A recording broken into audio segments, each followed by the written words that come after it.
వరంగల్ కాంగ్రెస్ రాజకీయాల్లో ఆసక్తికర మలుపులు చోటు చేసుకుంటున్నాయి. కొండా మురళీకి స్థానిక పార్టీ నాయకులకు విభేదాలు నెలకొన్న నేపథ్యంలో పరకాల ఆస్పైరింగ్ ఎమ్మెల్యే అంటూ కొండా దంపతుల కుమార్తె సుస్మిత అప్డేట్ ఇచ్చేసింది.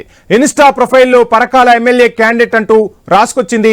ఆ ఇన్స్టా ప్రొఫైల్ ని మనం అదేవిధంగా ఇన్స్టాలో ట్వీట్ చేసిన సిచ్యువేషన్ ని మనం చూస్తున్నాం. మొత్తంగా యూత్ వాయిస్ అని అక్కడ మనకు కనిపిస్తుంది. సో మొత్తంగా కొండా సుస్మిత పటేల్ ట్వీట్ చేసింది.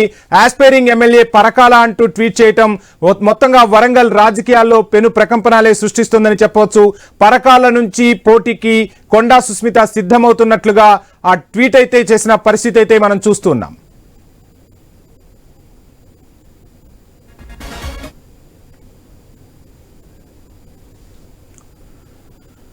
వరంగల్ కాంగ్రెస్ రాజకీయాల్లో ఆసక్తికర మలుపులు చోటు చేసుకుంటున్నాయి. కొండా మురళికి స్థానిక పార్టీ నాయకులకు విభేదాలు నెలకొన్న నేపథ్యంలో పరకాల ఆస్పైరింగ్ ఎమ్మెల్యే అంటూ కొండా దంపతుల కుమార్తె సుస్మిత అప్డేట్ ఇచ్చింది. ఈ అప్డేట్ కు సంబంధించి ఫుల్ డీటెయిల్స్ మా ప్రతినిధి ప్రశాంత్ అందిస్తారు. ప్రశాంత్, చూస్తున్నాం వరంగల్ కాంగ్రెస్ రాజకీయం ఇంకా రాజుకుంటున్నట్టుగానే తెలుస్తుంది. మొత్తంగా సుస్మిత ఇన్స్టా ప్రొఫైల్లో పరకాల ఎమ్మెల్యే క్యాండిడేట్ అంటూ రాసుకొచ్చింది. ఈ అంశాన్ని ఎలా చూడాలంటారు? డీటెయిల్స్ ఏంటి? ఎస్ వంశీ, ఇప్పటికే ఉమ్మడి వరంగల్ జిల్లాలోని అధికార కాంగ్రెస్ పార్టీలో అటు వివాదాస్పద వ్యాఖ్యలు కావచ్చు, నిత్యం కాంట్రవర్సీ స్టేట్మెంట్లతో ఇటు వర్గపోరు బయటపడుతూ అటు అధిష్టానానికి తలనొప్పిగా మారిన కొండా మురళి వర్సెస్ ఎమ్మెల్యేల రాజకీయం ఒకవైపు హాట్ గా నడుస్తున్న తరుణంలోనే మరోవైపు మాజీ ఎమ్మెల్సీ కొండా మురళీధర్ రావు, మంత్రి కొండ సురేఖ దంపతుల కుమార్తె అయినటువంటి సుస్మిత పటేల్ ఈ రోజు తన సోషల్ మీడియా హ్యాండిల్లో aspiring of Parakala contested MLA అంటూ పెట్టుకోవడం మరోసారి సంచలనంగా మారింది. దీనిపైన సర్వత్రా చర్చ సాగుతుంది. ఇప్పటికే ఆడ సిట్టింగ్ ఎమ్మెల్యే అధికార కాంగ్రెస్ పార్టీకి సంబంధించిన రేవూరు ప్రకాష్ రెడ్డి ఉన్నాడు. అంతకు ముందు పోటీ చేసినటువంటి కూడా చైర్మన్ ఇనుగాల వెంకట్రామరెడ్డి ఉన్నారు. అదేవిధంగా అక్కడ నుంచి కొండ సురేఖ 3 సార్లు పోటీ చేసి ఒక్కసారి మాత్రమే గెలిచి 2 సార్ల ఓటమి పాలైంది పరకాల నుండి.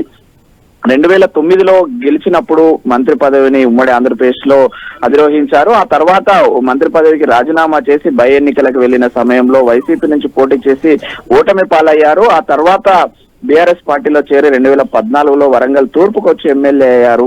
అయితే తిరిగి మళ్ళీ సొంత గూటికి చేరిన కాంగ్రెస్ పార్టీకి వెళ్లిన కొండ సురేఖ 2018లో పరకాల నుంచే పోటీ చేసి మళ్ళీ ఓటమి పాలయ్యారు. అయితే అనంతరము మొన్నటి పరిణామాల దృష్ట్యా మళ్ళీ వరంగల్ తూర్పుకు వచ్చి మళ్ళీ ఎమ్మెల్యేగా గెలిచి మంత్రి పదవిని అధిరోహించారు. అయితే పరకాలలో 3 సార్లు పోటీ చేసి కేవలం ఒకేసారి గెలిచిన చరిత్ర కొండ సురేఖది ఉంది. అయితే అలాంటి సెంటర్ కి వెళ్లి నేను పోటీ చేస్తాను అనంటూ కూడా సోషల్ మీడియా హ్యాండిల్లో తన కుమార్తె సుస్మిత పటేల్ పెట్టుకోవడం కూడా ఒక చర్చనీయాంశంగా మారింది. అయితే గతంలో శాంపేట నియోజకవర్గంగా ఉన్నప్పుడు అక్కడి నుంచి 3 సార్లు గెలిచిన చరిత్ర కొండ సురేఖకు ఉంది. వరుసగా 4 సార్లు గెలిచి మంత్రి పదవి అధిరోహించారు. అయితే పరకాల నియోజకవర్గంలో మాత్రం ఒకేసారి గెలిచారు. మిగతా 2 సార్లు ఓడిపోయిన చరిత్ర కూడా వాళ్ళకు ఉంది. కానీ వాళ్ళకు పరకాల మీద మక్కువ పోలేదనేది ఒక చర్చ జరుగుతుంది.